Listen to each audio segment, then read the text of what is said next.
Hey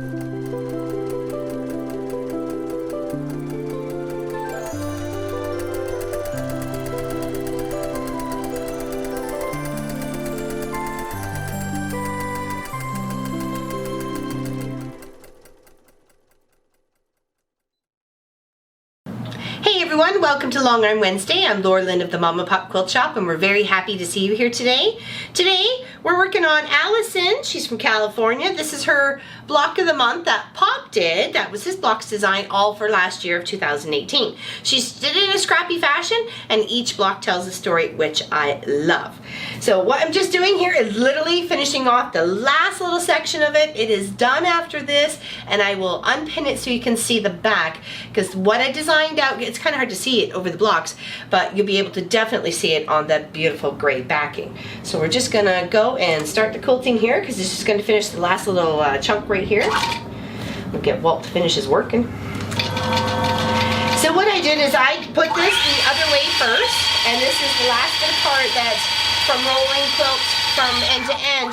This is the last little stitch part along the sides that needs to get stitched. So I do flip it so I can make sure I'm getting a nice even stitch out of the pattern that I'm looking for. So this is a beautiful little feather with a little curl to it, and it's gonna just finish it quite nicely. I had to show you guys.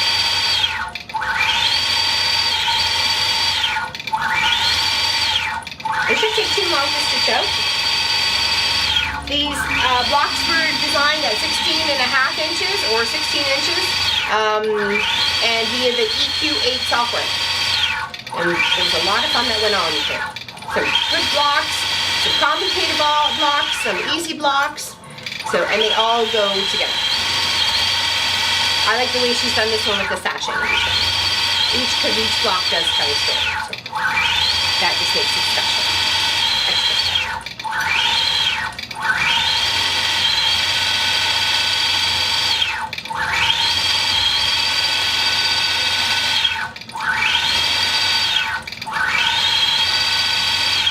And I chose a cool gray number 3 thread. I just thought it would be very nice between the backing and all the blocks that it was going to be stitching out, as well as the double border. So, and I chose to extend this pattern to the 2 borders because I really like that little bit of movement all the way around. It's almost kind of like a mystery. How did that feathers get there? I like it. I'm hoping Alison does too.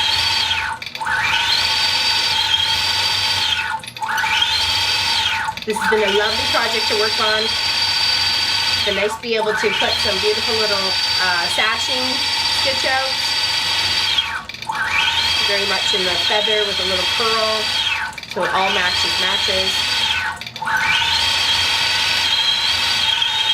I'm just going to find my pin cushion here.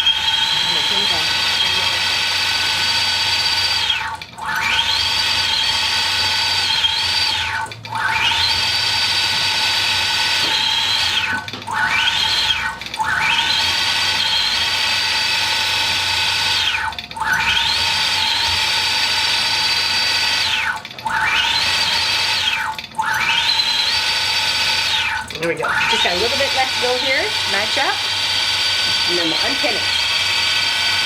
And you get to see what the beautiful back looks like.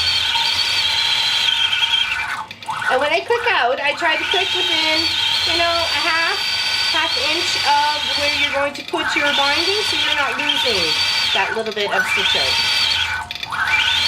It's all there.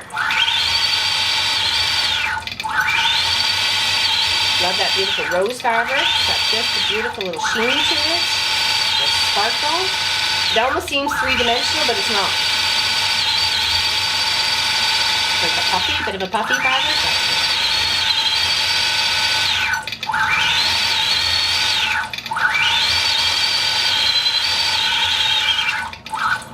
Love the rose fabric over here. There's too many of it. The paisley over here. The cutest little tulips over there. I like the color combination of the green and the blue. It's almost like an aqua-y blue or turquoise-y blue. It's very pretty. And I did this in 2 ways. I did it in a kind of a scrappy fashion as well with some, I guess, blues and purples. I tried to keep consistent so it would be something in the quilt. and another one with a pink and cream. So, and it looks really nice. And the pink and cream is, it matches quite nicely.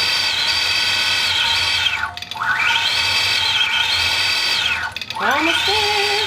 This is the exciting part. Well, it's all exciting, but when it gets to come off the frame and it's done, I just need to trim it and mail it.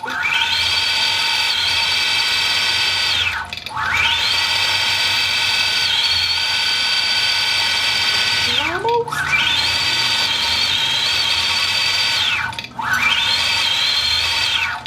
Now, I'm not sure where this is going, or if she's giving it to somebody, or if it's just going to hang out in the house, whatever. It doesn't matter. It's beautiful. I'm glad she participated in the Block of the Month for last year. Pop was having a lot of fun with the software and learned a lot as well. And that's why Munchkin's doing it this year. He just saw how much fun Pop was having. And he wanted to play around with it as well. It's his Block of the Month. But his is more on a bigger image scale. There we go. Beautiful. Locking stitches, though it does fit already. Very close. Okay, we'll release the clamps. There's probably a couple little threads still hanging around. I think there's some up on the top there, but we'll trim these ones. Okay, then we'll loosen the fabric here on this side and take those pins out. It'll take just a moment. We just have to have some patience.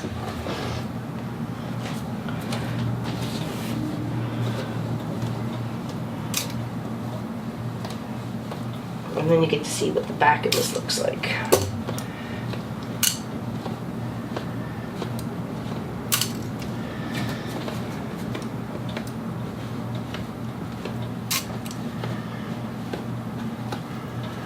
So far, it's been a beautiful week. Pop's back to work. Sad face. That's okay. We all gotta do what we gotta do. There. Now put that one down. Let's just move this off to this side. Actually, we'll put it back over here.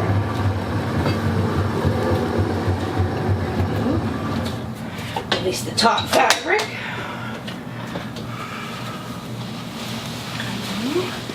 You can see her beautiful project. Oh, isn't that lovely? Okay, let me just unpin this part, and then I will show you the back. I'll turn it sideways, so hopefully you can see it all.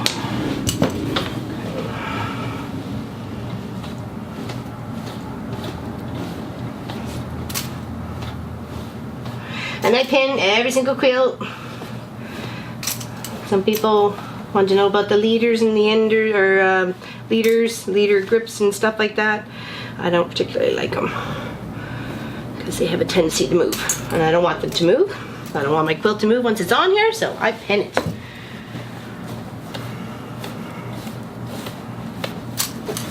Alright, almost there. I feel like there should be some sort of a drum roll. Okay, let me just turn to this side. To this side. Oh, it's beautiful. Beautiful. Alright, hopefully you can see what we had going on here. Don't just big. There we go. Isn't that beautiful? Love the stitch out on it. Alright, take care everybody. Have a fantastic Wednesday, and we will see you on Weekend Projects, okay? Big hugs. See you soon. Thanks for your quilt, Alison. There. Now you can see the top part.